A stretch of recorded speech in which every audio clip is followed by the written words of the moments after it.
Heavenly Father, we thank you today for your blessings, your protection. We're mindful of just the massive shifts and the predicament that so many people find themselves in today. And so our hearts are intertwined with others, our brothers and sisters across the globe today. We ask that you would be in the midst of this conversation, guide our thoughts and our minds, and we ask a blessing over the listeners and the viewers today, wherever they are. In Jesus' name, amen.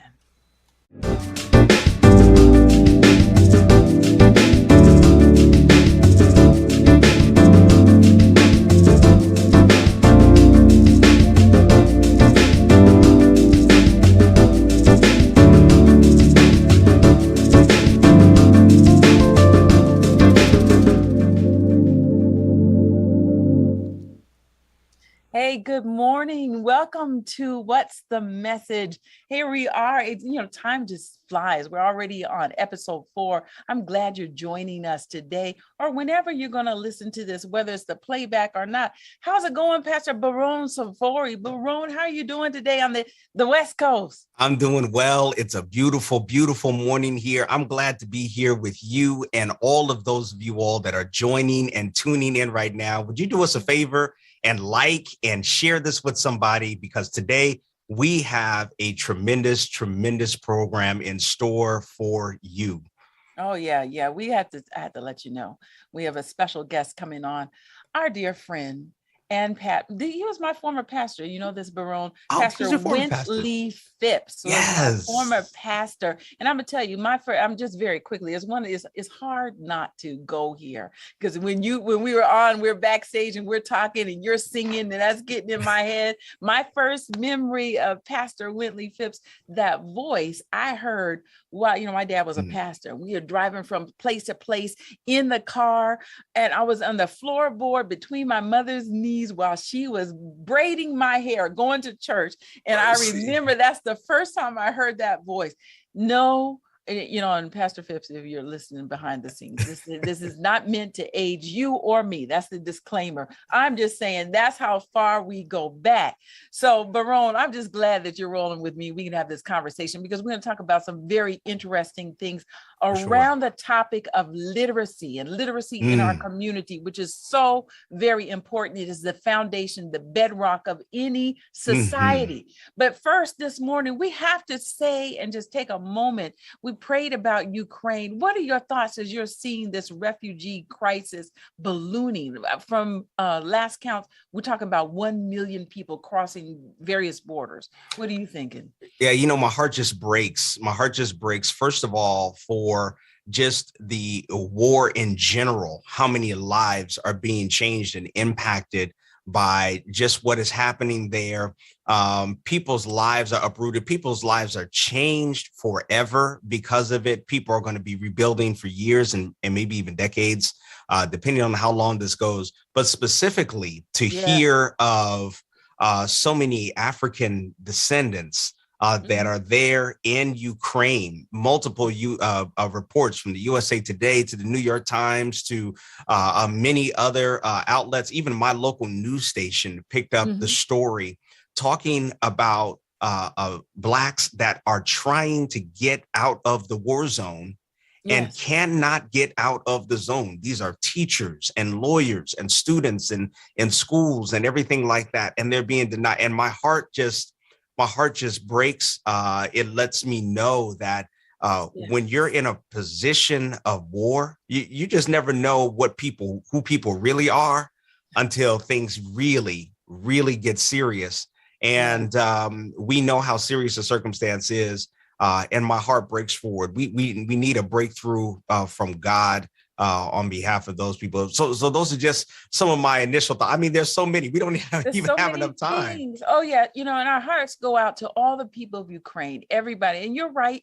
In times of crisis, all bets are off for some people. My understanding, however, is that there are so many students of color, many what they call in the news reports, third third country nationals who are studying in Ukraine, because Ukraine has been welcoming to different nationalities all along to have people to come and study and be among. I was talking to someone yesterday who works for ASI, which is the Adventist Servicemen's International, and they have outposts or different centers, and they're connected with different community centers. And, his observation, which I thought was very interesting, he says, when I went there, we visited, they were very welcoming of all the people that we had, including our students of color. So to him, this seemed almost as though this was an uncharacteristic, maybe like you said, under duress, people are going through some things. Certainly the UN High Commissioner for Refugees is saying, we are encouraging each country to continue to welcome in the refugees, regardless of color or background or nationality. This is an emergency, folks. So our prayers are going out for them. I saw a tweet, but I didn't follow it up. Maybe we need to look into this next week. And I would like to follow his lead, Young Thug. Come on now.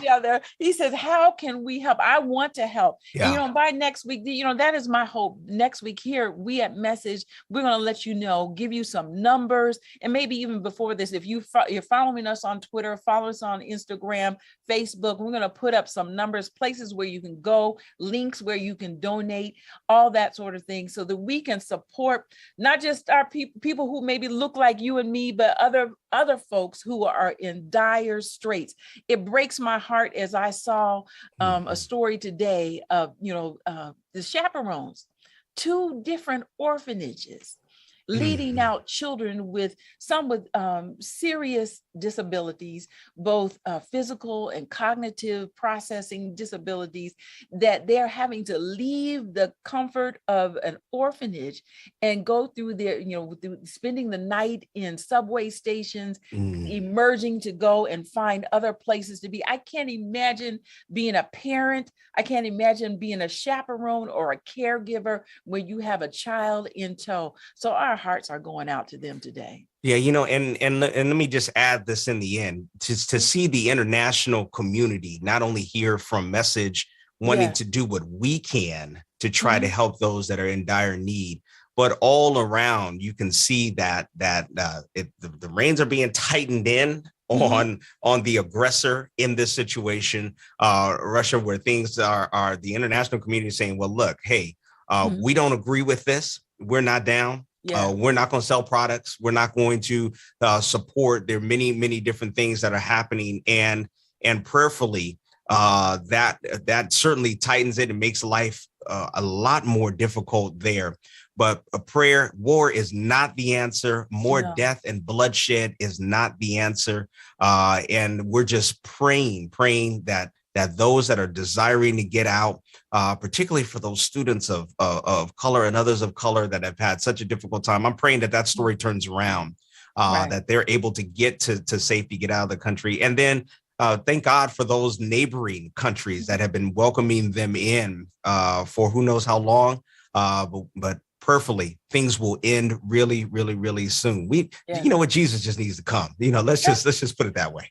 just when you were comfortable, just when this didn't touch you. I mean, for years, the crises, various crises throughout the sort of Eastern Africa or different places, Afghanistan. We just saw an influx of refugees. We've been experiencing the influxes of refugees at the border, our own border. That's right. Through Mexico, various peoples from different countries coming through there. And we've had our own immigration and migration crises for the last several years. And we, unfortunately, this kind of news, you come to turn a blind eye and become callous over the plight of people who are displaced, running with only the clothes on their back, and have no gloves, no hats, children needing medicine. This is the kind of thing that it really has to pull your heartstrings. So you got to find out why it's not, if it's not.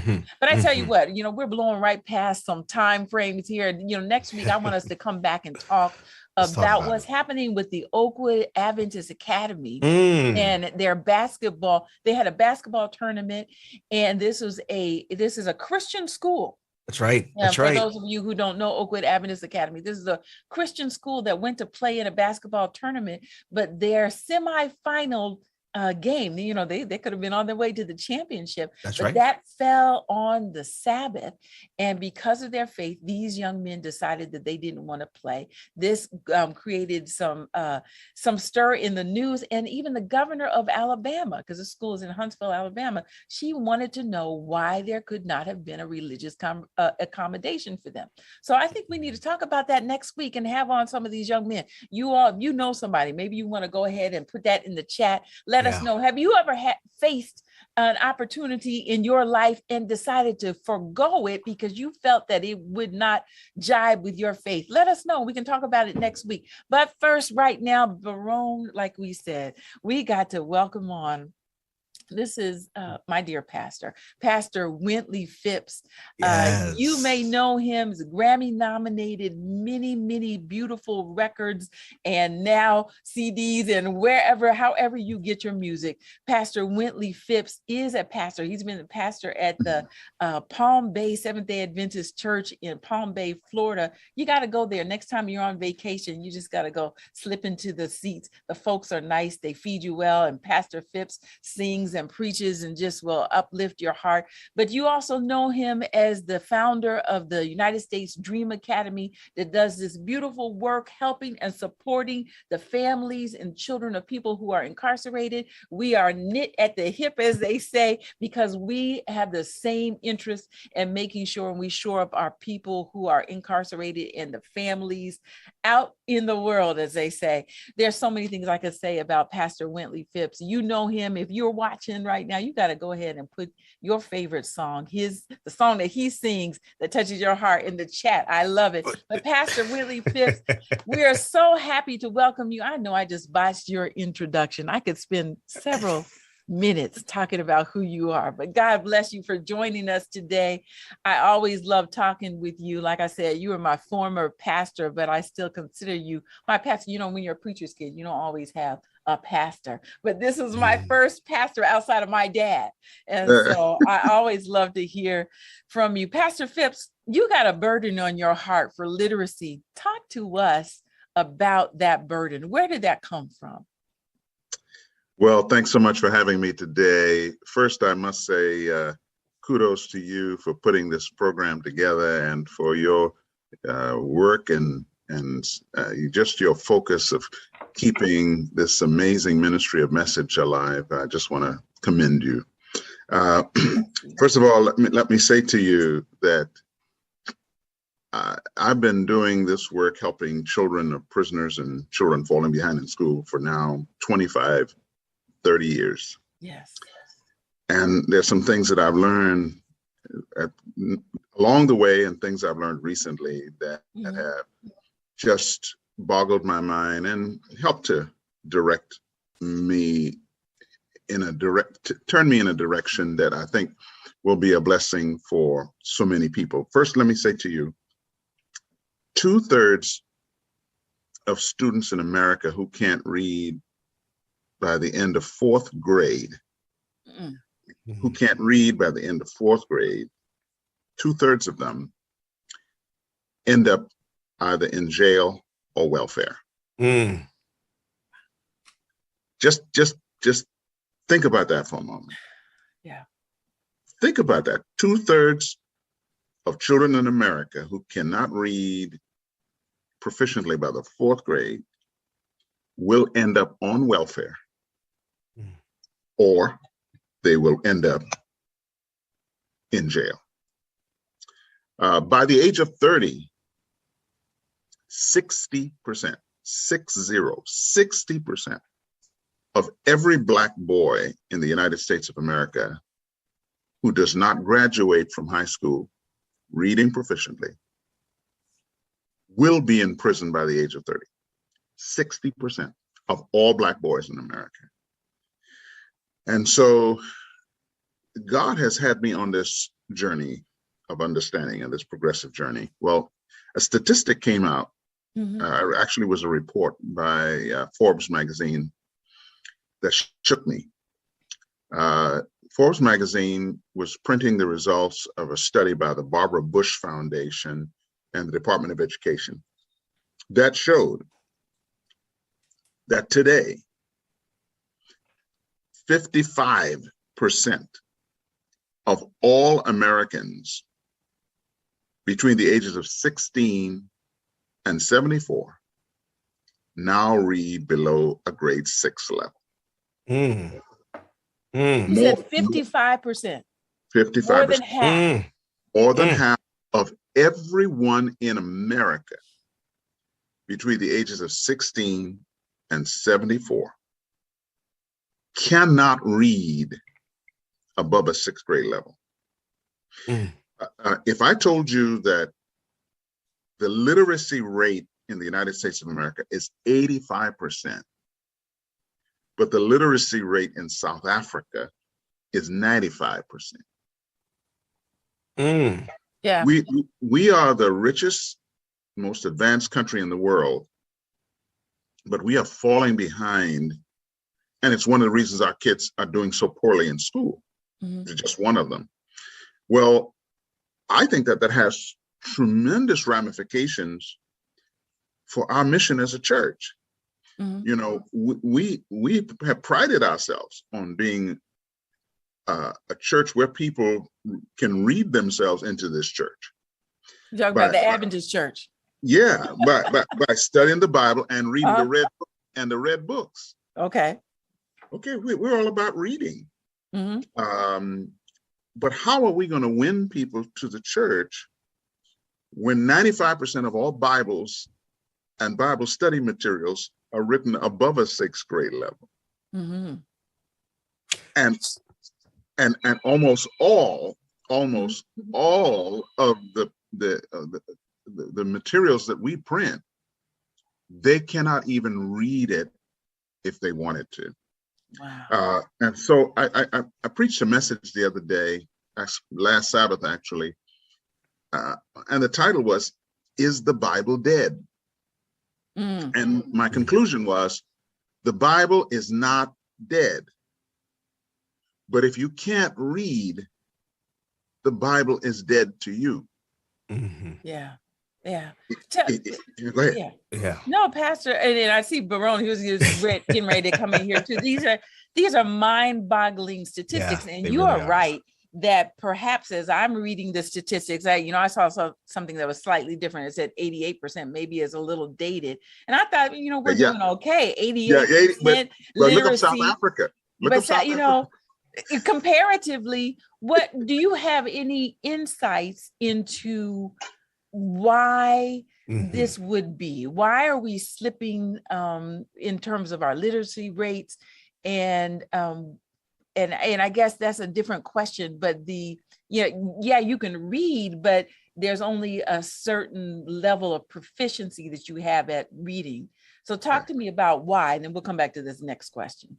Well, I really think that one of the reasons why is that for the last 15, 20 years, from the moment a child is born in the United States of America, their minds are wired to receive information through a new language, a language I have coined a term for called IAV. It's a new language, IAV, I-A-V, and that stands for images and video. We need to see images and video as a communication language. And that's the language from the moment children are born today that they are communicated with and through. And Coco Melon, Daniel Tiger, all these very wonderful programs. It used to be Mr. Rogers, and it used to be other stuff, Sesame Street, stuff. The electric company. Electric company. But now it's gone beyond that. As a matter of fact, I want you to know it's always in the number 1 or 2 programs on Netflix. and YouTube. It's tens and tens and tens of millions of views for these new programs. Well, when that is their language, what we do when they get to first grade, we put them behind a desk. And God gave me a quote that a desk can never compete with a screen. A desk can't compete with a dynamic, creative, interactive, immersive, colorful screen. And teachers, most teachers are trying to figure out how to make children, and have to figure out how to make children biliterate. In other words, they have to teach in the language the kids understand, but they also have to figure out how to teach them in this new language of text and reading. Yes. And therein lies the problem, isn't it? I mean, you framed it from a spiritual standpoint, how do we share the word with other people? But even before that, though, you framed it in the sense that the very folks who have a hard time reading are missing out on the best that society has to offer. Absolutely. In other words, you are on the way on that school to prison pipeline. The teacher is having a hard time with you. They're frustrated. You're frustrated. Right. You can't get through. And that's so right. It does have such global implications, don't you think, Baron? I do think that I do think it has global implications, and I am blown away by the statistics. I'm wondering, and thank you so much for raising in this community the need for literacy to improve and the problems that it creates down the road. We live in a digital age, and digital things are now seen as a part of education. You have to be digital literate in today's society. Would you say that our ratios are off, and that's creating the problem? There's too much there's too much video and audio, and not enough of just sitting down, taking the long way around or through a story, as it were, by reading. Do you think our ratios, our percentages are off, and that education plays a role, parenting? How would you kind of assess that? Well, first of all, you're kind of showing your age. What? He's the baby listen, among us. I can roll back to sing a song of love. You know what I'm saying? I can roll back. I know it verbatim. You know what I'm saying? I go way back. And the reason I'm saying that is, sometimes when I say things like this, I don't even know if people really heard me. I don't think you actually heard me. What are you saying? For the last 15 years or more, from the moment a child is born, for every 5 or 10 minutes they talk face to face with a person or even see a text, they spend 80%, 90% of their time watching images and video. And we don't understand the impact of that. We don't realize we've got a generation that does not speak the language you just described, sitting quietly, flipping pages. That's not the reality today. As a matter of fact, I told Carmela, I said, do you realize that should the Lord tarry, that in 20, 30 years, if we're still around, we'll be taking our grandchildren or great-grandchildren to museums and pointing out, that's what a book used to look like. That's not Well, Pastor. I'm hoping I'm answering your question, Baron, but I'm just saying to you that we have a crisis on our hands. Yeah. I don't think we can turn back the time, and here's why. The printed page was a technology. You see, like how we're watching, and we're on this amazing technology. I mean, how many years ago we didn't have this? And what we had, we're not using anymore. We're not using conference calls, right, to do this. We've got advancements in technology. Well, but printed page was a technology used for hundreds of years to do two things: to store information and to communicate information. That is not the technology we use anymore to store information. Baron, you don't use technology to store information anymore, right? You're probably like I am, trying to use your email that's hanging on to all your stuff. So if you need to find something, you search for it. So that's how we store information digitally. And when you communicate with Carmela, you're not sitting down getting a pen and a piece of paper and writing it out. Right. That's so my problem, what I'm saying to you is the technology is digital images and video. So, Now, Pastor, can I ask you right then and there, obviously, and I hear this all, being an editor of a magazine and a historic magazine, I hear this all the time, believe me.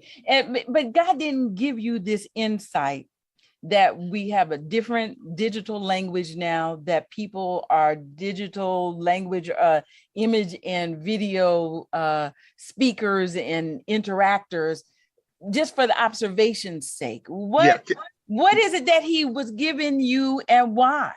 All right, the two things. One, we need to see literacy as ministry. Okay. Someone took the time to teach the boy Jesus how to read. As a matter of fact, I did some study on Jesus. He was taught to read, and then he would read and study the scriptures. And when challenges came to his character, and when temptations came, his mind was so saturated with what he had read. Help me, Lord, that he was able to. He had armament. He had weapons that he was able to fight the battles of the Lord with. So when he was in the wilderness and the devil said to him, "Turn these stones into bread," when he said, "Man shall not live by bread alone," Jesus was just quoting what he had read. He was quoting Deuteronomy because he had read and studied that. And all the other two temptations, he quoted what he had read and studied. So we have a problem. We keep sending materials to people. We keep sending Bible studies to people. We call ourselves doing ministry. And number one, most of the people we send things to can't read them.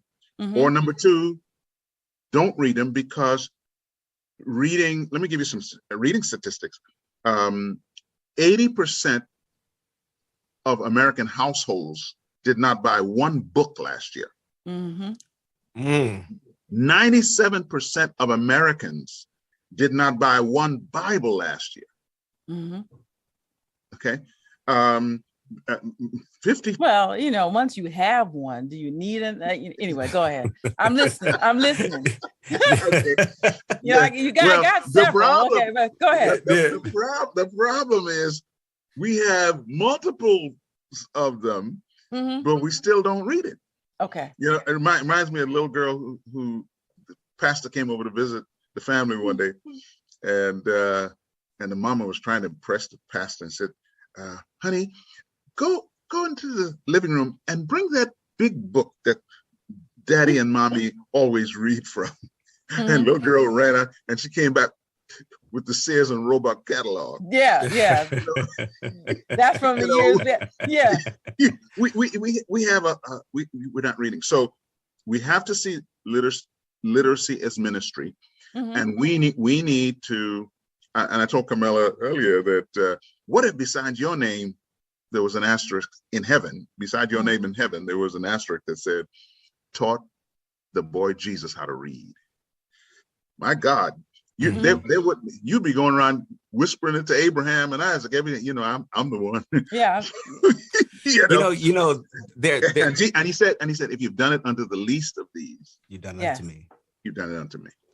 Now, one of the things, and I love this point that you're bringing out, that people are struggling in reading some of the literature that we might send, some of the things that it's a challenge for them. What would you see as a person in the community, maybe a church member, maybe even a pastor or elder, to help bridge this gap? Do churches have a role to play? Communities, they certainly have a role to play. We know the education system has a role to play in all of this. And then certainly the first defense is the home and what the home does. So tell me about different ways that we can help move the needle in your mind as you are on this mission, as God has given you something. The person who's watching this that says, man, this is a problem I didn't really even know, because hey, I read. I'm in the 20% that bought a book. I'm in that percentage that reads all the time. It's not above my level. Or I don't read and I never cared. Or that part. What would you say that we can do, or what's part of your mission and your calling to move the needle as it relates to literacy? Well, I would say, did you know that about 5 or 10% of all prisoners in America are innocent? I believe that. And when we hear that 100,000, 200,000 people in prison in America, that they are innocent, our instinct is to say, man, what a shame. What a shame. But if it was us, we'd call it a crime. You know, if you were the one in prison and innocent, you'd call it a crime. So I'm saying, when we hear statistics like this, we say, oh, what a shame. But if you on the other end of it would say, this is criminal. Yeah. My grandchild, this is criminal. So I'm saying to you that the church has a role to play. The church can't say it's a shame. It's a shame. The church can't say it's a shame and keep sending Bibles to people and keep sending Bible studies, knowing very well they can't read. The church has to step up, I believe, and do what somebody did for Jesus and teach the children and teach adults, and we can do it. Yes. So I think this ought to be a new department when I say department, I mean at the church level. Okay. I'm not talking about all those other levels. No matter what church it is. Yeah. The church needs to organize itself and say, you know, look at this. This is crazy. For all these years, we've been giving people materials, and only the ones who could read them we baptize. What about the ones who haven't been able? As a matter of fact, one pastor told me that there was a member of his family. The mother and father were non-Adventists. The mother joined the church, but the father would never join the church. It went on for decades. He would come occasionally, and then they finally figured out why he wouldn't join. He couldn't read. And it was very difficult to sit in a Sabbath school class and say, can you read this? The embarrassment of not being able, he just stayed away. So that's the first thing. The second thing is, I'm building personally some technologies. Talk about it. Some applications that will allow, when you are reading or when you are speaking, you'll be able to see not just the words form in front of you, but the images, because this generation is images and video. So you've got to speak to them on that language. So I'm building some technology. In the next few weeks, by God's grace, we'll be able to start the process of launching it, where you will be able to take a Bible study. When you hit enter, not only will the Bible study be in words and audio, but the Bible study will be in visuals and images in a movie form. Mm-hmm. I know it. Yes. You'll be able to save it. Mm-hmm. Once you hit enter, you'll be able to save it in a PDF, in a PowerPoint, and in a movie. So when you go Genesis 1, you'll be able to sit back and watch the words go by, hear the words come by, and also see the light and the darkness and the Spirit of God on the waters. Mm-hmm. You'll be able to visually see all of that. And I believe that's going to be the future for this generation, where from the cradle, from the crib, as toddlers. And finally, I'll tell you this. Mm-hmm. When images and video are now a more powerful communication language for this generation and young people than the spoken word and the written word. Yeah. Let me say that again. Images and video are now a more powerful communication tool to this young generation and young minds than the spoken word or the written word. And if you're not sure of the importance of what I'm saying, I tell people, take the Gettysburg Address and Dr. Martin Luther King Jr.'s I Have a Dream speech. Dr. King's speech will resonate for generations precisely because it was caught on video. If you had to find a book and open it and flip pages to find Dr. King's speech every time you wanted to share it or experience it, it would never have the revolutionary impact that it does today. And if you're still not sure, get the most eloquent speaker alive. You call their name. Get the most prolific writer alive. Call their name. Have them write an article or deliver a sermon or presentation on what happened to George Floyd on that corner in Minneapolis. It would have never had the revolutionary impact of those 8 minutes and 32 seconds of video. Why do you think TikTok has taken this world by storm? Are you on TikTok, Pastor? No, I don't think I am. I don't think I am. I'm barely on Facebook myself. You know, I don't check it all the time. Got too much going, but I am aware. But well, you know what? And I love it. And what you're saying is so absolutely true. And what I love about this conversation is that it is literacy based. And so and I guess I'm bringing you around here because I have my own interest. I have my interest that I do believe that there's a different thing, you know, when you're describing your, you know, now here Wintley Phipps is now our new technology mogul. Yeah, that's right. That's coming in here. But, you know, as you're describing that, we can see, we can understand how different parts of the brain are going to light up and focus and capture this information, store this information. Right. Part of me believes, or a lot of me believes, that when you take in information and your brain has to wrestle with it, it is also an effective communications tool and everything. And that's why I like the, you know, the literacy when you came at this from the approach and the interest in literacy. Do you see that your technology, and I hope you will come back when this comes out and you can show us how it works and how to get it. Do you see that this technology will have that effect on the brain in the way that you describe Jesus being able to not only absorb the word, but be able to bring it back through memory and use it in a meaningful way? You know, absolutely. I was reading my favorite writer, Ellen White, and she says that it is important to use, first of all, to continue to innovate, right?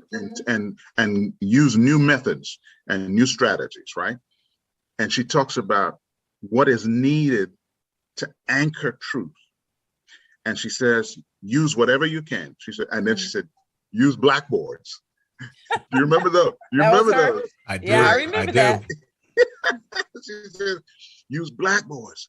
And then she says, use pictures. Yes. Mm-hmm. Well, this is a great place just to take a pause here, because like I said, Pastor, we're going to need you to come back. We blew way past the ending time of the whole show. No problem. So I don't good. think, wait. Can I ask you a question? Yes. Both of you, what's your big takeaway, each of you, from our conversation? Baron, how about you? You start first. So the first huge takeaway that I take from this is the connection between the lack of literacy and the impact, the social and the socioeconomic impact that has on future life. And so I can only imagine that as more people are needing government assistance for living, not able to apply for jobs, and just having a challenge in life in general, in a country that can provide so much, that it creates this social, this economic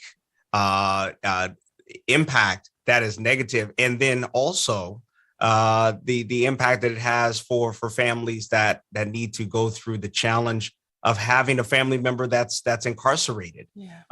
Those numbers are way too high. I don't even know what the breakdown is, but I can only imagine that it's disproportionate in terms of how it impacts minority communities and the Black community. That's a huge issue and challenge. So one of my huge takeaways is the impact, the data, the information that you shared. And then last but not least, I'm left with a question and a challenge from this. What can I do to understand the community where I serve in Southern California to try to bring about a difference? And if I can reduce the number of people who qualify or are included in the statistic of not having a literacy level above 6th grade, I'm challenged to change that number in my community. How about you, Carmela? Well, one, I obviously resonate just like Baron, having represented people in the criminal justice system, recognizing that, you're coming to the table, having been frustrated so many different times on different levels, coming to the realization that you're going into a system that it does feel like it was, the architecture was for you to welcome you in. And I'm juxtaposing that with my life. I jokingly talked about my mom, and that wasn't a joke, that was a true story. But my mom, from the time that I was a baby sitting in the car seat, read the Sabbath school lesson to me every night. When I could talk, by Monday, I could say the lesson back to her. This early literacy is something that, and people talked about reading stories to the children, and you're right, Pastor. People may not read as much, or the children may not have the books anymore, but the opportunity to have that communication, that one-on-one time, the intimacy of the family circle, all of these go into that. And I believe that, and you maybe didn't say any of this, but in my heart, I would like to make sure that we do some more. I love the idea of a comprehensive mode of communication that lights up the whole being. And that has to be what it's like when you feel that the Holy Spirit is moving in your heart. That has to be what John must have seen when he envisioned, he could feel, he could see, he could hear. His body was obviously affected by that. I mean, you're stepping up to something that is revolutionary. And so that's my takeaway. Well, Sister Carmela, please, before we leave, gotta talk about the primer, first of all. But I'm gonna leave you with this. 18% of Black 4th graders are reading at or above reading proficiency. 18%. 1/8 of Black 4th graders. 15% of Black 8th graders. 15 of Black 8th graders are reading at or above proficiency level. 17% of Black high school seniors are at reading proficiency. 17. And when they get to adults, check this out, only 18% of Black adults are have reading proficiency, and 47% are at a basic reading level. Yes. And so my takeaway, and I'm going to try to blaze this across all our takeaways. Go ahead. This is an opportunity for the church. This is a ministry opportunity for the church. And if the church does not see this as a ministry opportunity, if the church sees this, it's a shame. Mm-hmm. I think we're going to see souls lost. Wow. We're going to see souls lost because you've got to be able to read a Bible, or as you, Carmela, talking about experiencing it on all the levels. Yeah. But hit us if you can, because you blew me away when we talked about this primer. And let's end with that, because Robert, keep the camera on Pastor Phipps and Baron while I slip over. I want to show you all something. Hold on just a second. Okay, wait, all right, okay. Find this something, okay? This is unbelievable. I love it. All right. Well, anyway, this is not what I wanted to pull out, but this is one of them. Right. And you can see this on, we have a message vault. But the story of Message magazine, which is now the oldest continuously published Black Christian magazine in the country, started out, for people who don't know, on a boat called the Morning Star.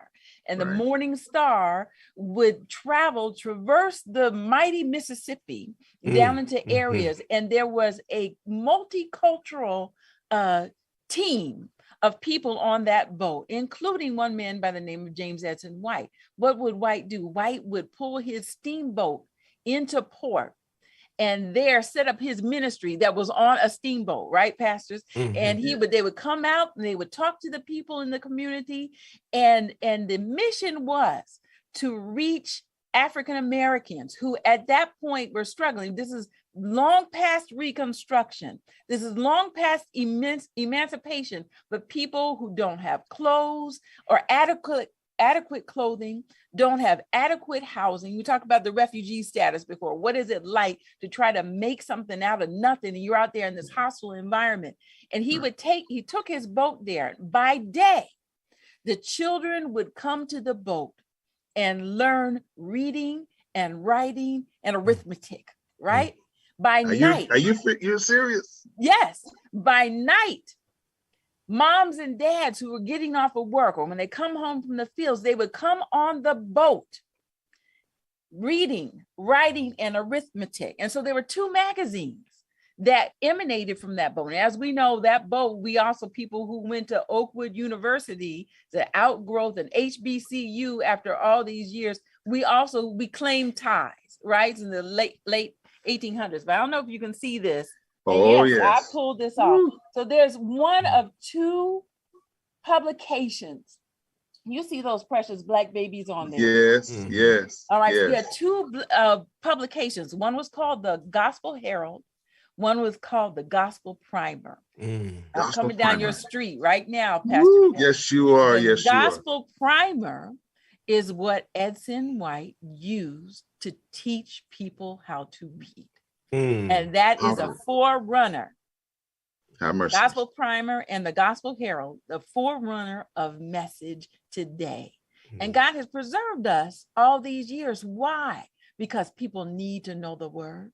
People need to have that word in their being so that their being can wrestle with it and the spirit can talk to them. But yes, that's who we are as Message. Wow. The Gospel Primer and the Gospel Herald.